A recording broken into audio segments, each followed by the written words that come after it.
dikhawatirkan pada saat kita tanpa ingat ataupun tanpa kita sadar, kita pernah melakukan perbuatan-perbuatan yang membatalkan keislaman kita. Itulah sebabnya juga Nabi mengajarkan sebuah doa, Allahumma inni a'udzubika an usyrika bika wa ana a'lam wa astaghfiruka lima la a'lam. Selalu memohon ampun kepada Allah jika pernah melakukan perbuatan syirik, baik yang diketahui maupun yang tidak diketahui. Maka dari itu saran kami, seseorang yang ingin melakukan ruqyah, hendaklah dirinya mengucapkan 2 kalimat syahadat dengan niat memperbarui keislaman. Nah, dan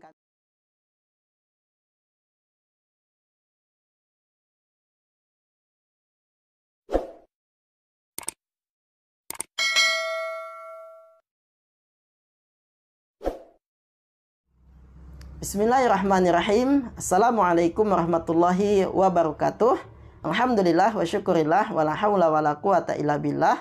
Allahumma salli wa sallim wa barik ala nabina Muhammad wa ala alihi wa sahbihi ajma'in, amma ba'du. Baiklah saudaraku kaum muslimin yang dimuliakan Allah subhanahu wa ta'ala, bertemu kembali bersama kami di channel Agus M94 Official, yang mana pada pertemuan kali ini kami akan menyampaikan 9 hal yang perlu dilakukan seseorang sebelum ianya melakukan ruqyah. Lalu apa sajakah 9 hal tersebut? Yang pertama, seseorang yang ingin melakukan ruqyah, hendaklah dirinya berniat bersungguh-sungguh karena Allah untuk melakukan ruqyah dan berniat semata-mata mendapatkan kesembuhan dari Allah Subhanahu wa taala. Maka orang yang ingin diruqyah, yang ingin melakukan ruqyah, hendaklah dirinya meluruskan niatnya melakukan ruqyah karena Allah Subhanahu wa taala. Ini yang pertama. Kemudian yang kedua, jika di dalam rumah seseorang tersebut ataupun di dalam tempat di mana proses ruqyah itu dilakukan terdapat jimat, rajah, senjata ataupun benda-benda yang diyakini memiliki kekuatan gaib, maka semua itu harus dimusnahkan terlebih dahulu. Nah, ini yang kedua. Kemudian yang ketiga, yang harus dilakukan juga di tempat proses ruqyah itu dilakukan, maka jika terdapat gambar-gambar makhluk bernyawa yang dipajang seperti foto-foto ataupun lukisan, maka gambar-gambar makhluk bernyawa ini perlu untuk dilepas terlebih dahulu. Bisa juga dimusnahkan, ataupun jika sayang dengan foto-foto ataupun lukisan tersebut, maka hendaklah disimpan di sebuah tempat yang memungkinkan tidak dilihat oleh orang banyak. Disimpan di dalam kotak, di lakban, dan jangan dipajang lagi. Nah, kemudian yang keempat, seseorang yang ingin melakukan ruqyah, hendaklah dirinya harus menutup aurat dengan sempurna. Mengapa harus menutup aurat dengan sempurna?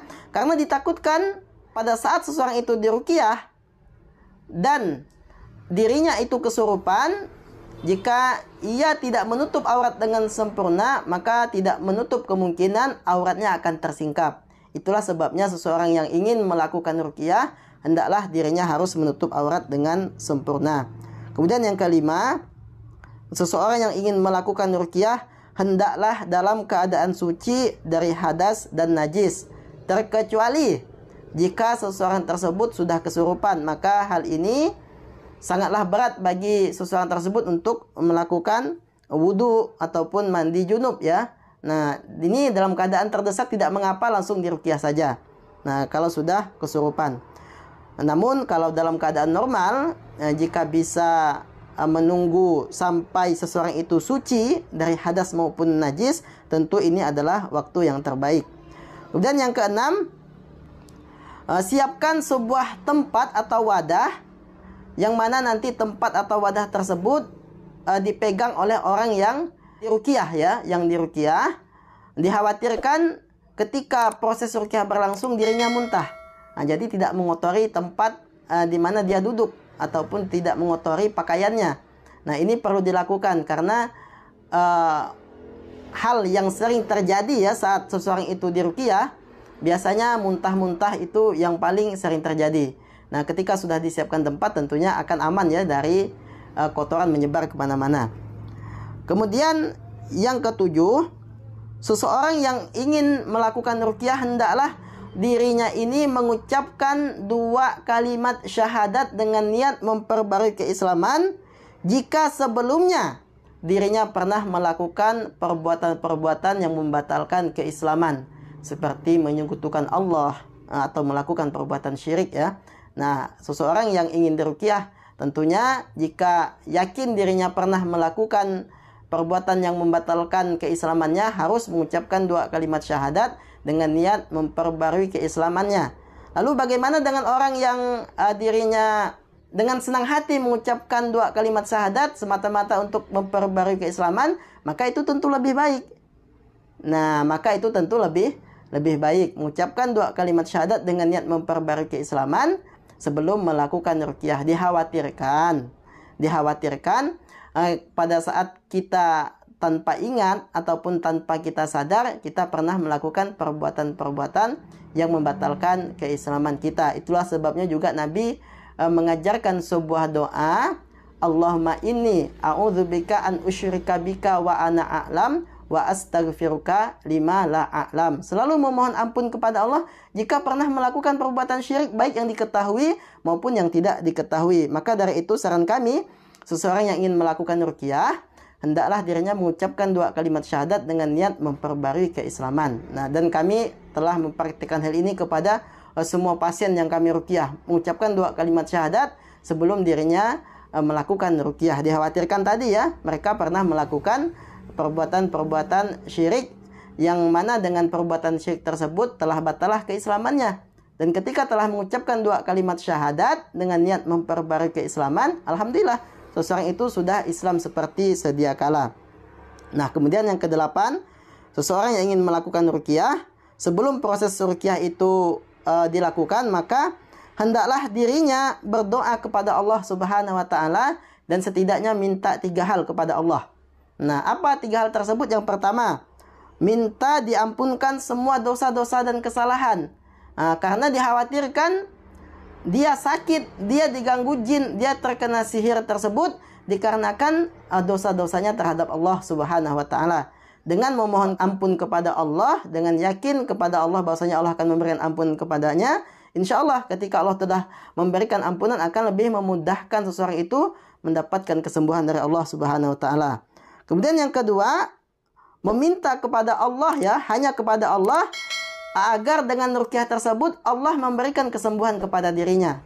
Nah, kami ulangi lagi di sini seperti poin pertama, bahwasanya yang memberikan kesembuhan itu adalah Allah Subhanahu wa taala, bukan si peruqyah. Nah, yang memberikan kesembuhan adalah Allah, bukan si peruqyah. Dan syirik, dan tidak boleh jika seseorang itu meyakini bahwasanya peruqyah lah yang memberikan kesembuhan.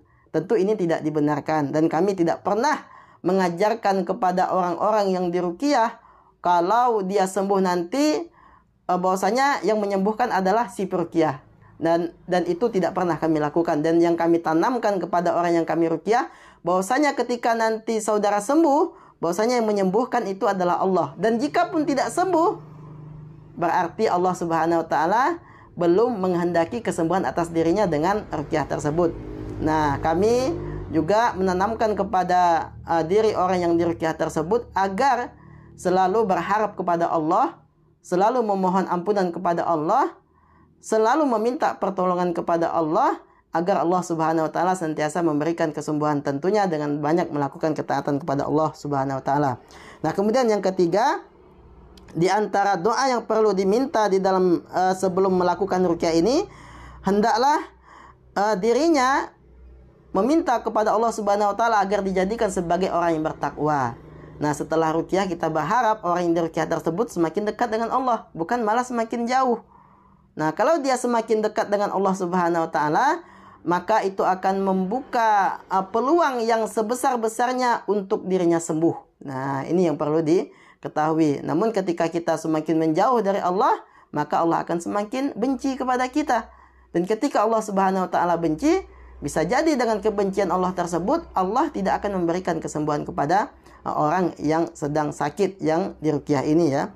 Nah, kemudian yang ke-9 yang perlu diingat, bahwasanya pada saat melakukan ruqyah ini, pada saat proses ruqyah telah berlangsung ya, telah dimulai ruqyah, orang yang diruqyah ini harus memejamkan matanya dan mendengarkan bacaan Al-Quran ataupun doa-doa yang dilantunkan oleh si peruqyah itu dengan khusyuk. Ya, mendengarkan ayat Al-Quran, doa-doa yang dibaca oleh si peruqyah itu dengan khusyuk. Dihayati apa yang dibaca oleh si peruqyah. Nah, kalau kita khusyuk, insya Allah itu akan lebih memudahkan ayat-ayat Al-Quran tersebut masuk ke dalam diri kita. Dan dengan hal itulah nantinya Allah Subhanahu wa Ta'ala akan memberikan kesembuhan kepada kita. Karena di dalam ayat Al-Quran juga disebutkan, apabila Al-Quran dibacakan kepada kalian, kata Allah, maka diamlah supaya mendapatkan rahmat.